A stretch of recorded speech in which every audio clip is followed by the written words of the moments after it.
জয় নিতাই, রাধে রাধে। কেমন আছেন আপনারা সকলে? আশা করি আপনারা সকলেই ভালো আছেন। চলুন আজ একটা সুন্দর নতুন ভিডিও নিয়ে আপনাদের সামনে হাজির হয়েছি। আমি প্রিয়াঙ্কা। যদি আমার চ্যানেলটি ভালো লাগে অবশ্যই সাবস্ক্রাইব করে নেবেন, আর এই ধরনের ভিডিও যদি আপনাদের আরও দেখতে ইচ্ছে করে কমেন্ট করে জানাতে ভুলবেন না কিন্তু। চলুন, লাইক কমেন্ট শেয়ার একটা তো দরকারই। তো আজকে চলে এসেছি বাপের বাড়িতে, খুব আনন্দ মনে, কারণ বাড়িতে দোল উৎসব হচ্ছে। এটা আজ অনেক দিনের পুরনো আমাদের বাড়ির একটা অনুষ্ঠান। তো আগে এটি আমার গুরু মহারাজ যতদিন প্রকট ছিলেন ততদিন গুরু মহারাজের কৃপায়, এবং আমার বাবা যতদিন ছিলেন খুব ধুমধামের সাথে 400-500 লোকের ভোজনের ব্যবস্থা করা হতো। কিন্তু এখন বাবা নেই, এটা খুব দুঃখের। কিন্তু আমার মা সেই নিয়ম এবং প্রথা কোনোটাই বন্ধ করে দেয়নি।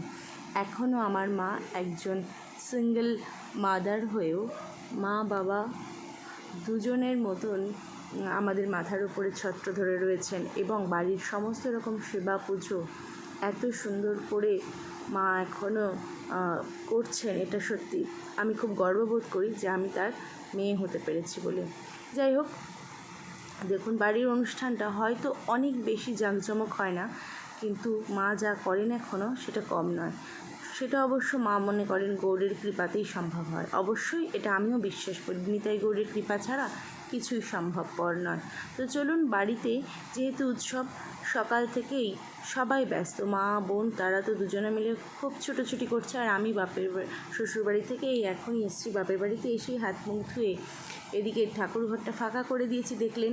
সেখানে এসেছে বাইরের থেকে ফুলের সাজ করাতে ঠাকুরের সিংহাসনটা, আর আমিও বিগ্রহগুলোকে পাশের ঘরে নিয়ে তাদেরকেও সাজ শৃঙ্গার করিয়ে দিচ্ছি। আর ঝটপট করে এই সাজ শৃঙ্গারগুলো করতে করতে আমার মনে হলো, আর এতগুলো যেহেতু বিগ্রহ সব রয়েছে, আমার গোপাল রয়েছে, আমার জগন্নাথ বলরাম সুভদ্রা যারা আমার সাথে থাকে তাদেরকেও নিয়ে গিয়েছি।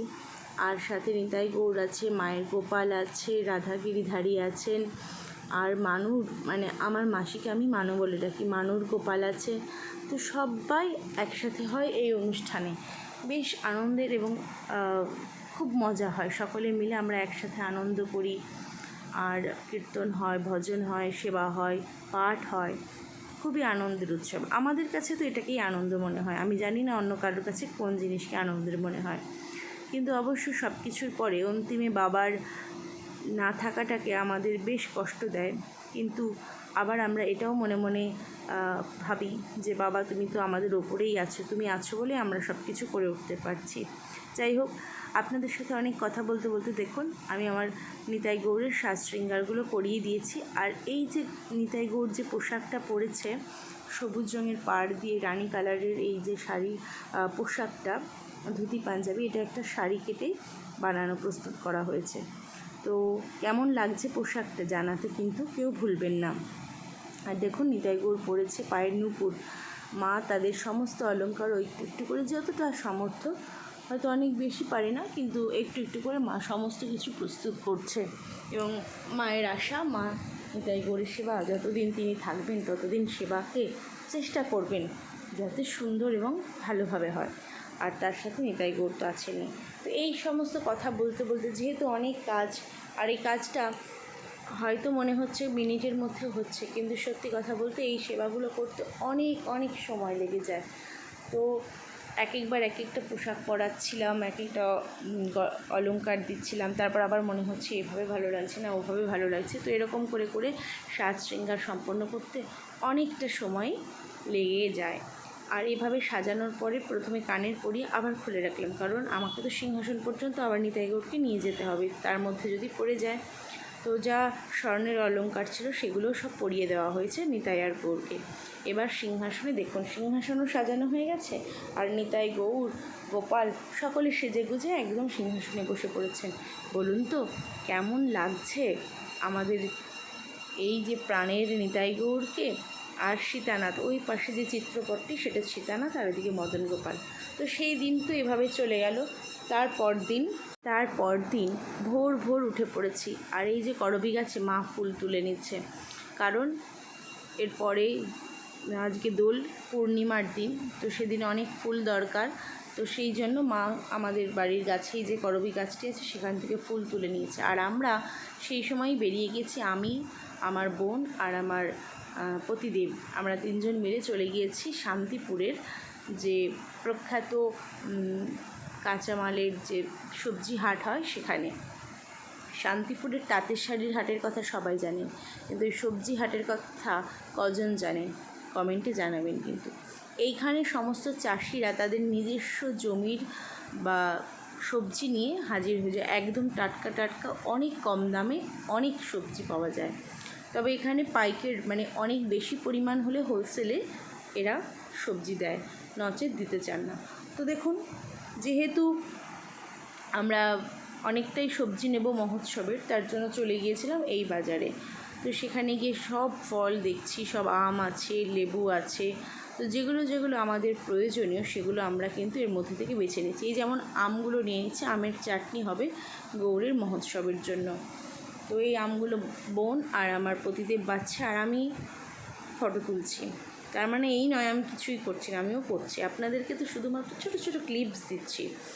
আসলে এই ধরনের উৎসব করাটা আমাদের পুরো পরিবারের, মানে সেটা হোক আমার শ্বশুরবাড়ি আর আমার বাপের বাড়ি, আমাদের দুই পরিবারই সম্পূর্ণ নিরামিষ। আমরা গোবিন্দকে ভোগ লাগিয়ে প্রসাদ পাই।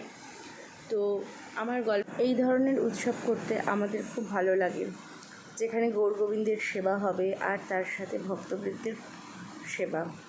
তো নরনারায়ণের সেবাই হচ্ছে শ্রেষ্ঠ সেবা। এই দেখুন, এঁচড় নেব, সজনে ডাঁটা নেব, তো সব কিছুই দেখে নিচ্ছি, দেখে সেগুলো কিনে নেওয়া হচ্ছে। আর এখানে সবাই কিনতে আসে তারাই যারা আমাদের সাধারণ যে মানে বাজারে যারা সবজি বিক্রেতারাই সবজিটাকে কিনতে আসেন, আর বড় বড় চাষিরা তারা তাদের সবজি এখানে বেচতে আসেন।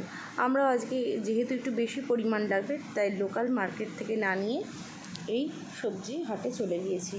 তো যা শাক শুক্তোর জন্য যে সমস্ত সজনে ডাঁটা, আলু, সেগুলো সব কিনে নিচ্ছে। আর সত্যি বলতে সকালবেলা এত সবুজের সম্ভার দেখে মনটা তো ভরেই গেছে। কারা কারা আমাদের মতন নিরামিষ ভালোবাসেন? আর এই দেখুন, মোচা হচ্ছে মহাপ্রভুর সব থেকে প্রিয় একটি ভোগের সামগ্রী। এখানে রয়েছে গর্ভমোচা, সেটা আরও খুবই টেস্টি হয়।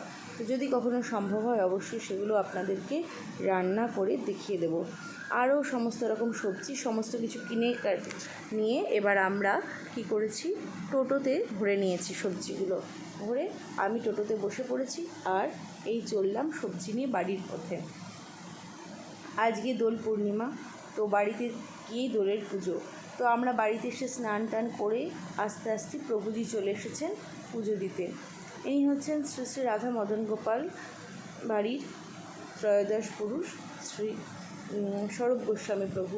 তো প্রভুপাদ এসেছেন পুজো দিতে নিতাই গৌড়ের। আগে আমাদের গুরু মহারাজ সেবা করতেন।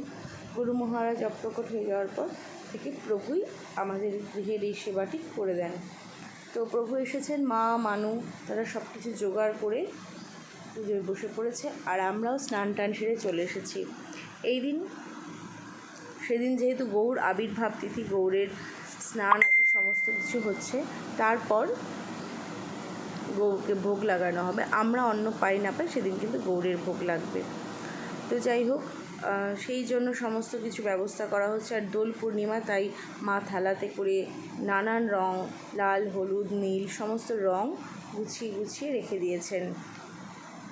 আর এই যে এখন শ্রী রাধা গিরিধারীর চরণে তুলসী দিচ্ছেন প্রভু। এইভাবে আমাদের পুজো হচ্ছে। আহা, দেখেও মন ভরে যায়। তো এরকমভাবে প্রভু সমস্ত পুজো করে নিচ্ছেন আর আমরা বসে বসে পুজো দর্শন করছি। কি বলিয়া তোমাকে তোমার শ্রীচরণে প্রণাম জানাবো প্রভু। সকলের মঙ্গল বিধান করো, এই তোমার কাছে প্রার্থনা। সকলের মনে আনন্দের আবিরকে রাঙিয়ে দাও। এই বসে বসে গোপাল সোনার কাছে বসে বসে বলছিলাম, আর নিতাই গৌড়ের অপরূপ রূপ মাধুরী দর্শন করছিলাম। আমার এই নিতাই গৌড়ের কথাও আমি আজ একদিন আপনাদের সাথে অবশ্যই শেয়ার করব। তো মানুষ এই সমস্ত কিছু গোছগাছ করে যেহেতু দিয়েছে, আর মা পাশে দাঁড়িয়ে দাঁড়িয়ে যতটুকু যা প্রয়োজন ছিল সেগুলো গোছ করে দিচ্ছে। এরপর ভগবানজির ভোগ লেগে গেছে আর প্রভু দেখুন আরতি করছে। উৎসবের দিনগুলো সত্যি বড় আনন্দের সাথে কেটে যায়। সেই দিনগুলো সারা বছর এই দিনটার জন্য আমরা বাড়ির সকলে অপেক্ষা করে থাকি। আর আজকে প্রভু পুজো দিতে যখন আসেন তখন তার শালগ্রামজিকেও নিয়ে আসেন। গৃহে শালগ্রামের আগমন, একই সাথে আমাদের নারায়ণ পুজোও হয়ে যায়। গৃহে শালগ্রামের আগমন কিন্তু খুবই শুভ মনে করা হয়। তো যখন যে ব্রাহ্মণরা গৃহে শালগ্রাম নিয়ে আসবেন তখন সে ব্রাহ্মণকেও নারায়ণ জ্ঞানে দেখা উচিত, কারণ সাথে সাক্ষাৎ প্রকট বিগ্রহ শ্রী শালগ্রামজি আছেন। তো এইবার দেখুন আরতি করে নিচ্ছেন প্রভু, ভোগ লাগানো হয়ে গেছে, এবার আরতি হচ্ছে। আরতির পর সকলে আমরা একটু প্রসাদ, ফলমূল আদি প্রসাদ পাবো। আর আপনারা বলবেন যে সিংহাসন সাজানোটা কতটা সুন্দর হয়েছে। আর আপনাদের কৃপা, আপনারা আমাদের পাশে থাকলে আমরাও এই রকম ধরনের ভিডিও আপনাদের সাথে শেয়ার করব অবশ্যই। তো দেখুন এদিকে সমস্ত ঠাকুরের ভোগ আরতি হয়ে গেছে এবং তারপর দিনের কথা বলছি। তারপর দিন যেহেতু সমস্ত ভক্ত সেবা আছে, সব রান্না হয়ে গেছে, রান্না হয়ে সমস্ত সব বাসনপত্রে ভরে দেওয়া হয়েছে। আর সকলে এই যে ভোগ আরতি কীর্তন হচ্ছে সেদিন সমস্ত ভক্তবৃন্দরা প্রসাদ পাবে। এরপরে আর ভক্তদের প্রসাদের আমি ভিডিওটা আর করতে পারিনি, তার জন্য আপনাদের কাছে ক্ষমা প্রার্থী। যদি আগামী বছর সম্ভব হয় অবশ্যই আমি আপনাদের জন্য সেই ভিডিওগুলো তৈরি করে রাখবো। তো আপনাদের আমার এই অনুষ্ঠানটি বা আমার এই ভিডিওটি কেমন লাগলো একটু কমেন্ট করে জানাবেন। কিন্তু আপনাদের একটা কমেন্ট আমাদের মনে উৎসাহ সৃষ্টি করে, আপনাদের একটা লাইক আমাদেরকে নতুন করে ভিডিও করার আনন্দ বা উৎসাহ দেয়। তো চলুন সকলে মিলে আবিরের রঙে রঙিন হয়ে গেছে আর সুন্দর করে সকলে কীর্তন করছে, পূজা করছে, আনন্দে হাত বাহু তুলে নৃত্য করছে। এইভাবেই আমাদের পুরো দোল উৎসবটা কিন্তু আমরা উদযাপন করেছি আনন্দের সাথে। আর এখানে আমাদের সকলেই আমাদের পরিচিত ভক্তবৃন্দ, যারা একে অপরকে, যে আমার শাশুড়ি মা আমার মাসিকে তিলক লাগিয়ে দিচ্ছে। আর ওই দেখুন দূরে আমি দাঁড়িয়ে রয়েছি ঠাকুর মন্দিরের সামনে, ধ্বনি দিচ্ছি। জয় শ্রী রাধে। ভালো লাগলে লাইক কমেন্ট শেয়ার করে দেবেন। রাধে রাধে, ভালো থাকবেন।